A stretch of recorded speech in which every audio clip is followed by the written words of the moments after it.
Bonsoir. Ce nouveau numéro de Armes égales est donc consacré ce soir au thème « La politique et l'argent ». À vous, Guy Claes.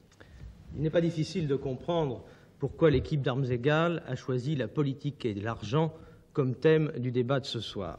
L'affaire de la garantie foncière, pour ne citer que celle-là, est dans tous les esprits. Le gouvernement, le président de la République en a parlé dans sa dernière conférence de presse, elle a fait la une de tous les journaux, les parlementaires en ont débattu. Samedi dernier, l'UDR a pris la décision d'engager une procédure d'exclusion contre le député Yvan Ries. Et enfin, jeudi prochain, l'Assemblée nationale examinera le projet de loi gouvernemental sur les incompatibilités. Nous sommes en pleine actualité. Au cours de cette émission, un certain nombre d'autres affaires vont être évoquées très précisément. Des personnalités vont être mises en cause, des noms vont être cités. Ce ne sera évidemment pas par goût du scandale. Il ne s'agit pas de se livrer à une sorte de déballage qui serait d'ailleurs contraire à la tradition d'Armes égales, où, vous le savez, on ne cherche pas le sensationnel à tout prix, mais bien plutôt la réflexion. Non, en fait, il s'agit d'essayer de comprendre, à travers tout cela, comment s'organisent les rapports entre le monde de la politique et le monde des affaires, entre les hommes et l'argent, de comprendre aussi comment et pourquoi ces rapports dégagent parfois une odeur de scandale. Et bien sûr aussi, il s'agit d'envisager les moyens d'y remédier, si c'est possible, car c'est une affaire qui concerne tous les citoyens. Nos deux invités de ce soir, Alain Griottret, député républicain indépendant, et Alain Savary, ancien premier secrétaire du Parti socialiste, ont d'autant plus d'idées sur la question qu'ils sont l'un et l'autre, qu'ils ne sont l'un et l'autre, qui ne sont pas des nouveaux venus dans le monde de la politique. Je crois qu'il est temps maintenant de faire un peu plus connaissance avec nos deux invités de ce soir. André Campana, c'est à vous de nous les présenter. Alain Griottret, 49 ans, membre du bureau politique de la Fédération nationale des Républicains indépendants, président directeur général de Tornado France. Né à Paris, études classiques interrompues en 1940 par la guerre. À 18 ans, vous entrez dans la Résistance et vous serez l'un des plus jeunes chefs de réseau, le réseau Orion. Parachuté en France, vous terminez la guerre dans les commandos de France. 1947, vous faites alors du renseignement, ou plus exactement, vous êtes chargé au niveau ministériel de la liaison entre le SDEC et la DST. Fondamentalement, vous ne voulez pas, comme vous dites, dépendre de la politique. En 1948, vous créez donc une petite entreprise, elle l'était petite alors, Tornado France, qui est aujourd'hui devenue une grosse entreprise, ayant implanté 2 filiales en Italie et en Espagne. Politiquement, vous êtes incontestablement de droite. Êtes-vous d'extrême droite, comme l'affirment vos ennemis politiques? Ce n'est pas si commode à déterminer, ce n'est pas si simple. Vous avez sûrement un tempérament franc, activiste, passionné, mais sans toutes les implications politiques de ce terme. Serait-il tout à fait injuste de dire que, tout en étant républicain indépendant, vous êtes un tout petit peu plus indépendant que républicain?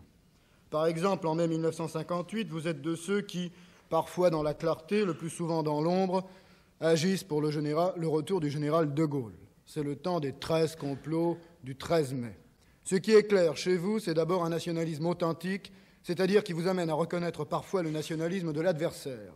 En 1956, par exemple, au Maroc, épisode peu connu, vous prendrez contact avec M. Ben Barka. En Indochine, c'est vous qui inventez, comme vous dites, la solution Diem, fondée sur le raisonnement qu'on ne se bat pas contre le communisme avec des fantômes, mais avec des vrais nationalistes. Enfin, c'est à cause de la politique algérienne du général de Gaulle que vous quittez en 1962 l'UNR, tout en restant dans la majorité.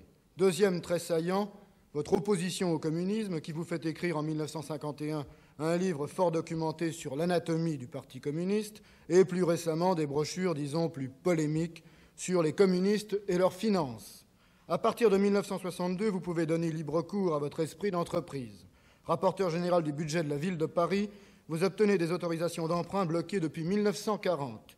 Vous accélérez le périphérique, les grands hôpitaux, toute une série de grands travaux. Élu député de la 4e circonscription du Val-de-Marne, vous représentez au sein des Républicains indépendants à la fois un inconditionnel de la fidélité à la majorité, vous vous méfiez un petit peu des combinaisons politiques de votre camarade Michel Poniatowski, et un républicain indépendant qui fait voter une fois tout le groupe contre le gouvernement. Député PDG, une double qualification que non seulement vous ne cachez pas, mais que vous proclamez, vous affirmez « Il est nécessaire que des hommes habitués aux responsabilités participent à la gestion de l'État. Je ne veux pas d'un Parlement de fonctionnaires. » Alain Savary, 53 ans, membre du bureau du nouveau Parti socialiste, conseiller technique en matière d'énergie dans une grande entreprise nationalisée. Breton d'origine, famille simple, mais qui vous permet d'entrer à Sciences Politiques à 20 ans en 1938. 1940, la guerre. Le discours du maréchal Pétain, plus que l'appel du 18 juin, vous fait gagner la résistance à Londres. À 23 ans, vous êtes promu gouverneur de Saint-Pierre-et-Miquelon par le général de Gaulle. En 1944, vous êtes, au titre de l'ordre de la Libération, je crois, membre de l'Assemblée consultative provisoire. Vous succédez à Michel Debré comme commissaire de la République à Angers, où vous serez le premier à fermer les camps d'internement. Secrétaire général aux affaires autrichiennes et allemandes, un poste important, vous avez entre-temps adhéré à la SFIO, notamment à cause de l'expérience coloniale de Saint-Pierre-et-Miquelon. Cette prise de conscience vous a amené à prendre en 1945, déjà très tôt, une position qui n'est pas commode du tout à l'époque, en demandant l'ouverture de négociations directes avec M. Ho Chi Minh. Vous faites 6 jours de sampan dans des régions incontrôlées pour le rencontrer. Conseiller de l'Union française, vous réclamez en 1955 des élections libres pour l'Algérie. Secrétaire d'État à 38 ans dans le gouvernement Guy Mollet, vous négociez en 1956 l'indépendance du Maroc et de la Tunisie. Formant l'aile gauche de la SFIO, vous démissionnez en 1956 d'un gouvernement qui a accepté l'arraisonnement de l'avion transportant M. Ben Bella et ses compagnons. D'ailleurs, la SFIO, vous la quitterez en 1958, au moment où elle se ralliera à De Gaulle pour fonder à votre tour le Parti socialiste autonome qui deviendra le PSU.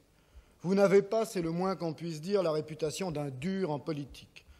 Et c'est curieux, car votre souci de pureté doctrinale et de réflexion approfondie sur le socialisme n'exclut pas du tout, bien au contraire, des engagements physiques difficiles.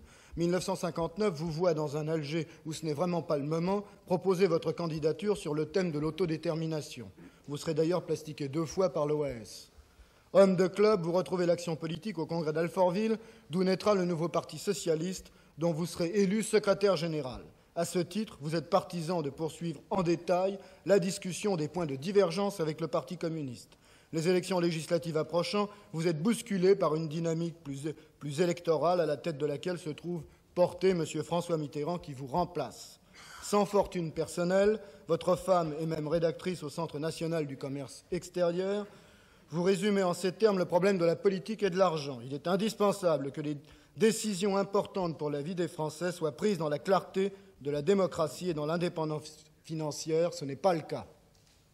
Messieurs, est-ce que l'un d'entre vous aurait quelque chose à ajouter ou à rectifier à ces 2 portraits? Je crois que nous allons pouvoir maintenant aborder la partie débat de cette émission, mais auparavant, André Campana, il faudrait nous présenter nos 6 invités de ce soir, car la formule a un peu changé. Oui, Claes, nous avons ce soir donc 6 invités que je vais très brièvement vous présenter. Il y a d'abord M. Claude Hilbert, qui est militant de l'Union des jeunes pour le progrès, qui est gaulliste. M. Christian Gillin, professeur de mathématiques au lycée de Maison-Alfort, militant du Parti communiste français. M. Jean-Claude Aharon, promoteur constructeur, outre les logements sociaux, la tour Maine-Montparnasse également. M. Gérard Filoche, qui est militant de la Ligue communiste. M. Valin, conseiller général radical de Meurthe-et-Moselle. Et M. Jean Charlot, chargé de recherche à l'Institut des sciences politiques. Voilà, messieurs, ils vont donc écouter votre débat, peut-être même prendre des notes et vous poser des questions tout à l'heure, mais maintenant le débat. À vous, Alain Duhamel, de nous présenter ce débat. Eh bien, le débat va donc s'engager et je crois que nous pouvons l'organiser autour de 3 problèmes principaux. Ces 3 problèmes, ce sont d'abord le financement des partis politiques, ensuite les relations entre les élus, c'est-à-dire aussi bien les parlementaires que les élus locaux et l'argent, et enfin le problème des relations entre l'exécutif et l'argent. Quatrième question, M. Filoche, militant de la Ligue communiste. M. Griottret. Dans le système capitaliste que vous nous présentez dans votre film comme étant libre et démocratique, est-ce que vous ne croyez pas que toutes les élections se réduisent à une simple farce? Il n'y a pas égalité des chances entre les représentants du patronat, entre les présidents directeurs généraux, entre ceux qui sont du côté du manche et puis ceux qui sont de l'autre côté, qui défendent les intérêts des travailleurs, qui défendent les conditions de l'emploi, qui défendent leur salaire. Comment pouvez-vous prétendre qu'il y a, au moment des élections, qu'il n'y a pas plutôt 2 poids et 2 mesures dans votre système électoral? Comment pouvez-vous ne pas voir, ou plutôt, comment pourriez-vous chercher à masquer que les futures élections de 73 ou de 72, parce qu'il est question aujourd'hui de les avancer pour mieux les manipuler, comment pouvez-vous ne masquer le fait qu'il y a une différence et que l'argent avantage le patronat au détriment des travailleurs au moment de ces élections? Merci, monsieur Philippe.